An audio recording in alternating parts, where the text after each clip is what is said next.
ನೀವೇನ್ರಿ ನಿಮ್ಮ ಹೆಸರು ಮುಂದೆ ಸಿದ್ದರಾಮಯ್ಯ ಅಂತ ತೆಗೆದಾಕ್ಬಿಡಿ ನೀವು. ನಿಮ್ಮನ್ನು ಊರಿನಲ್ಲಿ ಯಂಕಣ್ಣ ಶೀನಣ್ಣನು ಗುರುತಿಸಲ್ಲ ನಿಮ್ಮನ್ನು. ನಿಮ್ಮ ಅಪ್ಪ ಓಡಾಡ್ತಾರಲ್ಲ ಬರ್ತಾರಲ್ಲ ಝೀರೋ ಟ್ರಾಫಿಕ್ ತೊಗೊಂಬಂದು ರಸ್ತೆ ಮಾಡಿಸಿರೋ ಪ್ರತಾಪ್ ಸಿಂಹ. ಇವತ್ತು Mysuru ring road national highway ಮಾಡ್ಕೊಂಡ್ರೆ ಪ್ರತಾಪ್ ಸಿಂಹ. ಅಪ್ಪ ಇದರಲ್ಲಿ ನಾನು ಇಷ್ಟು ತಗೊಂಡಿದ್ದೀನಿ, ಇದರಲ್ಲಿ ಜಪ ಜಾಸ್ತಿ ಬರ್ತಾಯಿದೆ, ಈ ಒಂದು ಲಿಸ್ಟನ್ನು ಕ್ಲಿಯರ್ ಮಾಡು ಅಂತೇಳಿ ಕಮಾಯಿ ಮಾಡೋದು ಕೆಲಸನಾ? ಗೌರ್ಮೆಂಟ್ ಹಾಸ್ಪಿಟಲ್ ಒಳಗಡೆ ಲ್ಯಾಬ್ ಸೆಟಪ್ ಮಾಡ್ಕೊಳ್ಳೋದು, ಅಪ್ಪನ ಅಧಿಕಾರವನ್ನು ದುರುಪಯೋಗ ಮಾಡ್ಕೊಂಡು ಪ್ರೊಫೆಷನ್ ಅಂದ್ಬಿಟ್ಟು ಲ್ಯಾಬ್ ಸೆಟಪ್ ಮಾಡೋದು, ಇದೆಲ್ಲ ಇದು ಕೆಲಸನಾ? ನಾನು ಯತೀಂದ್ರ ಸಿದ್ದರಾಮಯ್ಯನವರ ಹೇಳಿಕೆಯನ್ನು ನೋಡಿದೆ.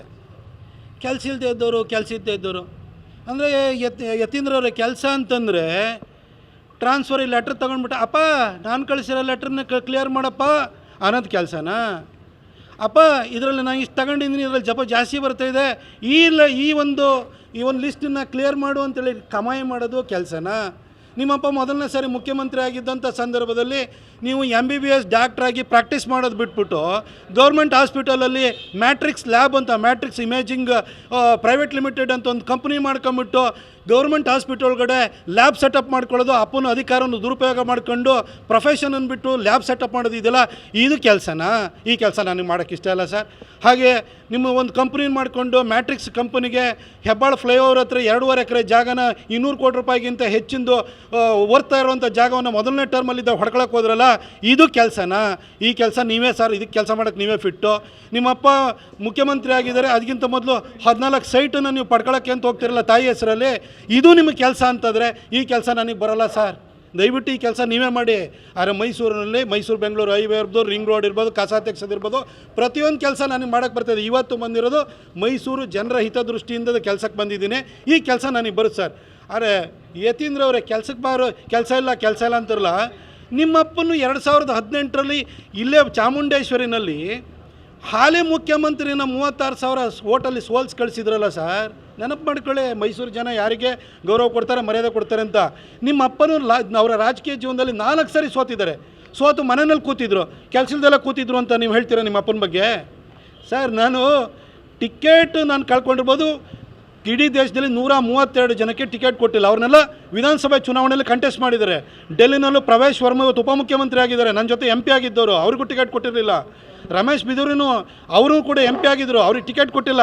ಅಸೆಂಬ್ಲಿಯಲ್ಲಿ ಕಂಟೆಸ್ಟ್ ಮಾಡಿರೋ. ಬರ್ತೀನಿ ಅಸೆಂಬ್ಲಿಗೆ, ನಾನು ನೆಕ್ಸ್ಟು ಮೈಸೂರಿಂದಲೇ ಬರ್ತೀನಿ. ಅವತ್ತು ನೀವೆಲ್ಲಿರ್ತೀರಿ ಹೇಳಿ? ನಿಮ್ಮ ಥರ ಹಿಂಬಾಗಿಲಿಂದ ಬರೋವಂಥ ಅಗತ್ಯ ಇಲ್ಲ. ನಿಮ್ಮಪ್ಪ ಇಡೀ ಜೀವನ ಕರಿಯರ್ ಸ್ಟಾರ್ಟ್ ಮಾಡಿದ್ದೆ ಚಾಮುಂಡೇಶ್ವರಿ ಬಿಟ್ಟು ವರುಣಕ್ಕೆ ಪಲಾಯನ ಮಾಡಿದ್ರಲ್ಲ. ವಾಪಸ್ ಬಂದಾದ ಕೂಡಲೇ 2018ರ ವರುಣದಲ್ಲಿ ಏನಾಯಿತು ಅಂತ ಗೊತ್ತಲ್ವಾ? ಈ ಥರ ಎಲ್ಲ ಮಾತಾಡಿ ಕೆಲಸ ಇಲ್ದಿದ್ರು ಏನು ಹೋಗಿ ಮೂಡ ಸೈಟ್ ಹೊಡೆಯೋಂಥದ್ದು, ಗೌರ್ಮೆಂಟ್ ಹಾಸ್ಪಿಟಲಲ್ಲಿ ಲ್ಯಾಬ್ ಮಾಡೋವಂಥದ್ದು, ಅದರಲ್ಲಿ BDA ಸೈಟನ್ನು ಹೆಬ್ಬಾಳದ ಹತ್ರ ಹೊಡ್ಕೊಳ್ಳೋವಂಥದ್ದು, ಟ್ರಾನ್ಸ್ಫರ್ ಮಾಡಿಬಿಟ್ಟು ಲಿಸ್ಟನ್ನು ಕೊಡೋವಂಥದ್ದು, ಅವ್ರ ಹತ್ರ ಕಮಿಷನ್ ತೊಗೊಳ್ಳೋದು, ಇದು ಕೆಲಸನ ಇದು? ಮೊನ್ನೆ ಜಾರ್ಜ್ ಯಾಕೆ ರಿಸೈನ್ ಮಾಡೋಕ್ಕೆ ಹೋಗಿದ್ರು? ನಿಮ್ಮ ಕಾಟಕ್ಕೋಸ್ಕರನೇ ಜಾರ್ಜ್ ರಿಸೈನ್ ಮಾಡೋಕ್ಕೆ ಹೋಗಿದ್ದು. ಅವ್ರ ಇಲಾಖೆನೆಲ್ಲ ಹೋಗಿ ಕೈ ಆಡಿಸ್ತೀರಿ ಅಂತೇಳಿ. ನಿಮ್ಮ ಒಬ್ಬರು ಶಾಸಕರು ನಿಮ್ಮ ಪರವಾಗಿದ್ದಾರೆ ಹೇಳಿ ನೋಡೋಣ. ಎಲ್ಲ ಕಡೆ ಪೊಲೀಸ್ ಡಿಪಾರ್ಟ್ಮೆಂಟಲ್ಲಾಗಲಿ ಯಾವ ಡಿಪಾರ್ಟ್ಮೆಂಟಲ್ಲಾಗಲಿ ಅವ್ರದ್ದು ಟ್ರಾನ್ಸ್ಫರ್ ಆಗಬೇಕು ಅಂತಂದರೆ ಯತೀಂದ್ರ ಲೆಟ್ರ್ ಬೇಕು. ಯಾವ ಕೆಪಾಸಿಟಿ ಮೇಲೆ ಕೊಡ್ತೀರಿ? ನೀವೊಬ್ಬ ವಿಧಾನ ಪರಿಷತ್ತು ಹಿಂಬಾಗ್ಲಿಂದ ಒಳಗಡೆ ಬಂದಿರುವಂಥ ಒಬ್ಬ ಶಾಸಕ ಅಷ್ಟೇ. ಅದು ನಿಮ್ಮ ಅಪ್ಪನ ಕೃಪೆಯಲ್ಲಿ. ನೀವು ಪ್ರತಾಪ್ ಸಿಂಹನ ಕೆಲಸ ಇಲ್ಲದವನು ಅಂತ ಹೇಳ್ಬಿಟ್ಟು ಕೆಲಸ ಇಲ್ಲ ಅಂತ ಹೇಳ್ತಿರಲ್ಲ. ನಾನೊಬ್ಬ ಪತ್ರಕರ್ತಾಗಿ ಬಂದಿರೋನು. ನೀವೇನ್ರಿ ನಿಮ್ಮ ಹೆಸರು ಮುಂದೆ ಸಿದ್ದರಾಮಯ್ಯ ಅಂತ ತೆಗೆದಾಕ್ಬಿಡಿ ನೀವು. ನಿಮ್ಮನ್ನು ಊರಿನಲ್ಲಿ ಯಂಕಣ್ಣ ಶೀನಣ್ಣನು ಗುರುತಿಸಲ್ಲ ನಿಮ್ಮನ್ನು. ನಿಮಗೆ ಅಸ್ತಿತ್ವನೇ ಇಲ್ಲ ರೀ. ನಿಮ್ಮ ಅಪ್ಪನ ಸರ್ನೇಮ್ ಇಲ್ಲ ಅಂದರೆ ನೀವು ವಿಧಾನ ಪರಿಷತ್ತಿಗೆ ಹೋಗ್ತಾಯಿದ್ದೀರಾ, ನೀವು ಶಾಸಕರಾಗ್ತಿದ್ದೀರಾ. ನೀವು ಈ ಲೆಟ್ರನ್ನ ನೀವು ಎಲ್ಲರಿಗೂ ಟ್ರಾನ್ಸ್ಫರ್ ಲೆಟ್ರನ್ನ ಕೊಡ್ತಾಯಿದ್ದೀರಾ. ನಿಮ್ಮ ಅಪ್ಪನ ಹೆಸರಿಟ್ಕೊಂಡು ಅಸ್ತಿತ್ವ ಉಳಿಸ್ಕೊಂಡಿರೋರು ನೀವು. ಬೇರೆಯವ್ರ ಬಗ್ಗೆ ಕೆಲಸ ಇಲ್ಲ, ಅದು ಇದು ಖಾಲಿ ಕೂತಿದ್ದಾರೆ ಅಂತ ಹೇಳಕ್ಕೆ ಹೋಗ್ಬೇಡಿ. ನನಗೆ ಅಧಿಕಾರ ಇದ್ದಾಗ ಅಧಿಕಾರದ ಬಲದಲ್ಲಿ ಕೆಲಸ ಮಾಡ್ತಿದ್ದೆ. ಮೈಸೂರಲ್ಲಿ ಇವತ್ತು ಕಸ ತೆಗಿಯೋಕ್ಕೆಲ್ಲ ಪ್ರತಾಪ್ ಸಿಂಹ ಮಾಡಿಸ್ತಿರೋದು. ನಿಮ್ಮ ಅಪ್ಪ ಓಡಾಡ್ತಾರಲ್ಲ ಬರ್ತಾರಲ್ಲ ಝೀರೋ ಟ್ರಾಫಿಕ್ ತೊಗೊಂಬಂದು ರಸ್ತೆ ಮಾಡಿಸಿರೋ ಪ್ರತಾಪ್ ಸಿಂಹ. ಇವತ್ತು Mysuru ring road national highway ಮಾಡ್ಕೊಂಡ್ರೆ ಪ್ರತಾಪ್ ಸಿಂಹ. ಇವತ್ತಿಷ್ಟು ಕಾಮಗಾರಿ ನಡೀತಾ ಇರೋದು ಪ್ರತಾಪ್ ಸಿಂಹ ಮಾಡಿಸಿರೋದು. ನಿಮ್ಮಪ್ಪ ಏನು ಮಾಡಿಸಿದ್ರು ಹೇಳಿ ನೋಡೋಣ. ಸುಮ್ಮನೆ ಕೂತ್ಕೊಂಡು ಇಲ್ಲಿ ತಮಟೆ ಬಾರಿಸ್ಬೇಡಿ. ಈ ಥರ ನೀವು ಬೇರೆಯವ್ರ ಬಗ್ಗೆ ಹಗುರವಾಗಿ, ಅವಹೇಳನಕಾರಿಯಾಗಿ, ತುಚ್ಛವಾಗಿ ಮಾತಾಡುವಂಥದ್ದನ್ನು ದಯವಿಟ್ಟು ಬಿಡಿ. ನೀವೊಂದು ಮೆಡಿಕಲ್ ಡಿಗ್ರಿ ತೊಗೊಂಡಿರಿ, ಆ ಡಿಗ್ರಿಗಾದರೂ ಒಂದು ಸ್ವಲ್ಪ ಮರ್ಯಾದೆ ಸಿಕ್ಕಲಿ. ನೀವು ಒಂದು ಡಿಗ್ರಿ ತಗೊಂಡು ಪ್ರೊಫೆಷನ್ ಮಾಡೋದು ಬದಲು ಬರೀ ಟ್ರಾನ್ಸ್ಫರ್ ಮಾಡ್ಕೊಂಡು ದುಡ್ಡು ಹೊಡ್ಕೊಂಡಿದ್ದೀರಿ. ನಿಮ್ಮನ್ನೇನು ಕೇಳಿದ ಕೂಡಲೇ ನೀವು ಅಲ್ಲಿ ಹೋಗ್ಬಿಟ್ಟು ಸಣ್ಣ ಪುಟ್ಟವ್ರ ಹತ್ರ ಹೇಳ್ಸೋದು, ವರುಣಕ್ಕೆ ಬಂದು ನಿಂತ್ಕೊಳ್ಳಿ ಅಂತ. ಬನ್ನಿ ನೋಡೋಣ, ಇಲ್ಲಿ ಮೈಸೂರು ಸಿಟಿನಲ್ಲಿ ನಿಂತ್ಕೊಳ್ಳಿ ನೋಡೋಣ. ನಿಮ್ಮ ಅಪ್ಪನ ಕೈಲಿ ನಿಲ್ಲಿಸಿ ಸೋಲಿಸ್ತೀನಿ ಅಲ್ವ ನೋಡೋಣ. ಸುಮ್ಮನೆ ಇವೆಲ್ಲ ಮಾತಾಡೋಕ್ಕೆ ಹೋಗಬೇಡಿ.